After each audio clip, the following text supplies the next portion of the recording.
بلوچستان کا وزیر اعلیٰ میر سرفراز بگٹی صاحب نے بلوچستان اسمبلی کے 22واں سیشن سے خطاب کرتے ہوئے کہا کہ 1 فروری سے بلوچستان میں کسی کو جبری طور پر لاپتہ نہیں کیا جائے گا. جس کو بھی حراست میں لیا جائے گا، جو 2025 میں جبری گمشدگیوں کے حوالے سے جو ایکٹ منظور ہوا ہے اس کے تحت ان کو گرفتار کیا جائے گا. 24 گھنٹے کے اندر ان کو مجسٹریٹ کے سامنے پیش کیا جائے گا اور ان کو حراستی مراکز میں رکھا جائے گا، جہاں پر ان کے فیملی کو ان سے ملاقات بھی کروائی جائے گی اور ان کا جرم بھی بتایا جائے گا. آپ لوگوں کے سامنے ہے حسنین احمد کو 3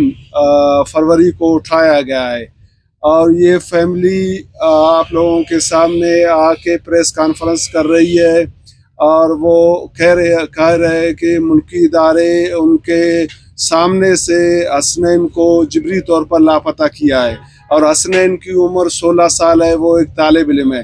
تو اس سے حقیقت آپ لوگوں کے سامنے آیا ہو چکا ہے کہ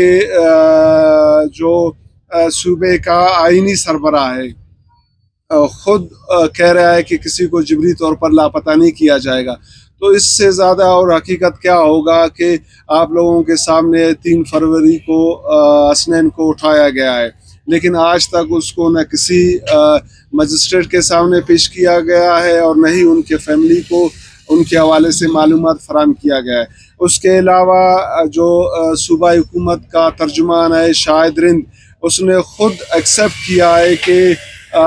اس دوران تقریباً اب تک 147 افراد کو حراست میں لیا گیا ہے اور اس کے باوجود آج تک انہوں نے نہ ان کو کسی مجسٹریٹ کے سامنے پیش کیا ہے اور نہ ہی ان کے خاندان کو وہ معلومات فراہم کر رہے. تو لہٰذا آج میں آپ صحافی حضرات کے توسط سے صوبائی حکومت سے کہنا چاہتا ہوں کہ ہم پہلے بھی کہتے تھے کہ پاکستان کے آئین میں یہ چیز موجود ہے، اگر کوئی کسی جرم میں ملوث ہے یا اس کو شک کے بنیاد پر گرفتار کیا جائے گا تو یہ ریاستی اداروں کی آئینی ذمہ داری ہے کہ ان کو 24 گھنٹے کے اندر کسی مجسٹریٹ کے سامنے پیش کرے اور ان کے خاندان کو ان کا جرم بتایا جائے اور ان سے ان کے خاندان کو ملاقات کروایا جائے. اور اس کے بعد اب تو انہوں نے خود اقرار کیا ہے کہ ہم نے جو 2025 میں ایکٹ منظور کیا ہے ان کے تحت لوگوں کو حراست میں لیں گے. اور اس حوالے سے باقاعدہ ہوم سیکرٹری سے میں 2 دفعہ مل چکا ہوں. ہوم سیکرٹری نے یہ اقرار کیا ہے کہ